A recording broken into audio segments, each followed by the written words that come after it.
যাত্রী সেবায় হয়রানি, টিকিটের কালোবাজার এবং বিভিন্ন অনিয়ম দুর্নীতির অভিযোগে রাজশাহী রেল স্টেশনে অভিযান চালিয়েছে দুর্নীতি দমন কমিশন দুদক।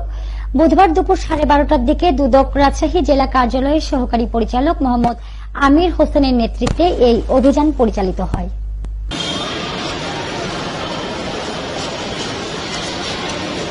দুপুরে 4 সদস্যের একটি দল স্টেশনে পৌঁছে স্টেশন সুপারের কক্ষে টিকিট ব্যবস্থা, যাত্রী সেবা, কুলিদের ভাড়া নির্ধারণ সহ সেবা বিষয়ক বিভিন্ন অনিয়ম নিয়ে আলোচনা করে। এ সময় সংশ্লিষ্ট কর্মীদের ডেকে সতর্ক করা হয়। ঈদুল আজহা উপলক্ষে সেবার মান বজায় রেখে যাত্রী হয়রানি বন্ধে কঠোর হওয়ার নির্দেশ দেয় দুদক। পরবর্তীতে মোহাম্মদ আমির হোসেন বলেন, ঈদকে সামনে রেখে যেন কোনো ধরনের হয়রানি বা টিকিট কালোবাজারি না হয় সে বিষয়ে আমরা সবাইকে সতর্ক করেছি। এরপরও অভিযোগ পেলে প্রয়োজনীয় ব্যবস্থা নেওয়া হবে। অভিযানে আরও উপস্থিত ছিলেন দুদক রাজশাহী জেলা কার্যালয়ের উপসহকারী পরিচালক শারমিন আক্তার, মাহবুবুর রহমান এবং তানভীর আহমেদ।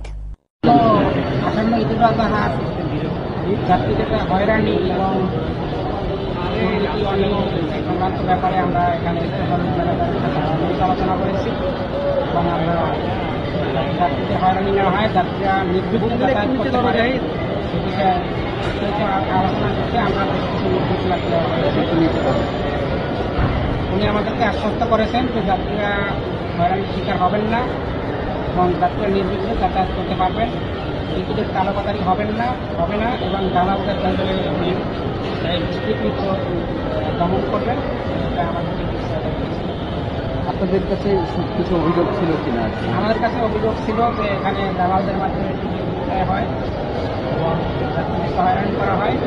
টিকিটে ভ্রমণকারী যাত্রীদের কাছ থেকে টিকিট না দিয়ে টাকা সংগ্রহ করে নিজেদের কাছে রেখে দেওয়া হয়।